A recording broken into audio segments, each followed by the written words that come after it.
Hey guys, George of SoundTraxx here. This week we're going to talk a little bit about a Blunami, our brand new decoder that we've just announced recently, and let me tell you, these things are very, very popular.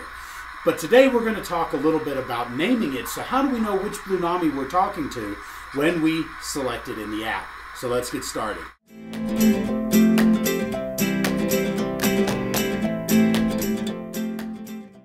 So now that you've installed your Blunami, you have your decoder on the track powered up and ready to go. And as soon as you power up the app, you connect to it. Now we've shown you how to do that in the videos in the past. But now, how do we know which one we're talking to? Now, for the purpose of this video, I've went ahead and named one of them back to the default and the other a version of the default to let you know how we can differentiate the two. Now, normally when you open it up, you're going to see this Blunami V1.0 as your name for the Blunami. So you dial it up, you select that, and you open up the screen.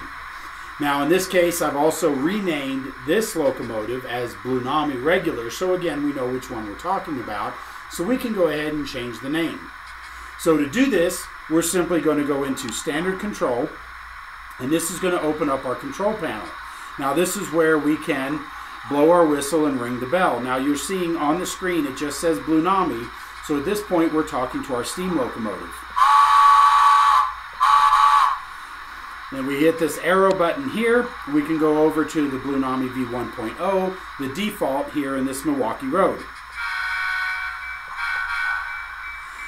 Now as you can hear, I've already got some settings set up in the decoder, but we're going to show you today how to rename it. So we're going to go down here to the gear in the very bottom, and we're going to open up our controls in our settings screen. And what this is going to do, at the very top here, you're going to see Loco Nickname. This is where we can name it whatever we want. So we can come in here, so we're going to identify it as the Milwaukee Road number 18. So now when I hit enter, you can see that that is now my locomotive's nickname. So when I go back, you can see it here on the top of the screen.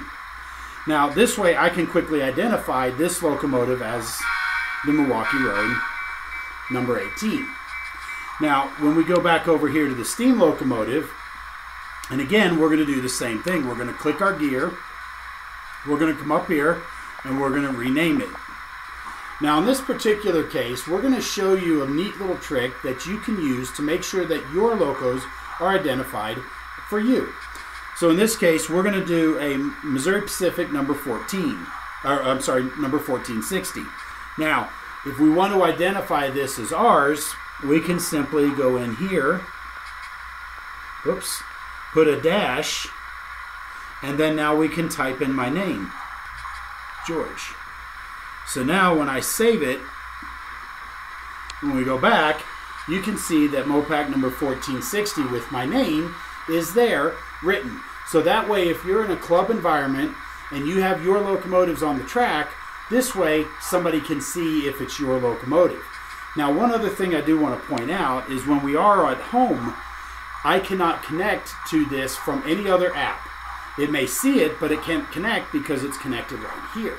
But ordinarily, if the decoder is already connected to an app, if you open up another app, it'll say no trains detected because they're all already connected.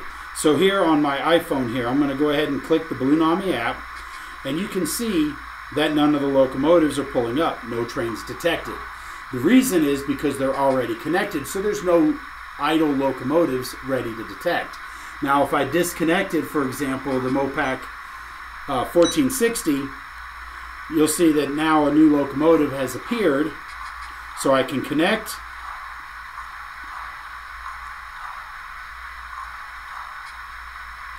Now I can go to standard, and now it starts through. So now I have it able to connect using a different device. Now on the new device you may have to rename it, but at least it will not be connected if somebody's connected to it through another device. So the last thing to bring up is if we go back and we disconnect from our first one here, you can see that it still detects it, but I'm connected here. Now if I try to hit the connect, it will not connect because I'm already connected to this device, so it won't see it and it won't be able to connect to it. Now it may know it was there at one point in time, but because I'm tied into another device, it won't let me steal it back. So you don't have to worry about that. And now that you see it still hasn't done anything, it hasn't connected, and you saw how fast we connected on the other device. So now I have full control on this device. Now when I go back home and I hit disconnect, now you can see it's available and connecting on here. So you can only be connected to one device at a time. So you don't have to worry about somebody trying to steal your locomotive away. But if you're in a club environment and you're not opening and using the app and you want to make sure everybody knows which locomotive is yours, you can simply name it whatever you want. You can also call it other nicknames. So if you want to get fun and say, Fireman Fred, this is his engine, then you can name it anything you want. So guys, for more information, be sure to check out our website at SoundTraxx.com for more information on the Blunami. Check out your retailer for Blunami purchases today. And also, feel free to reach out if you have any questions to us at support@SoundTraxx.com.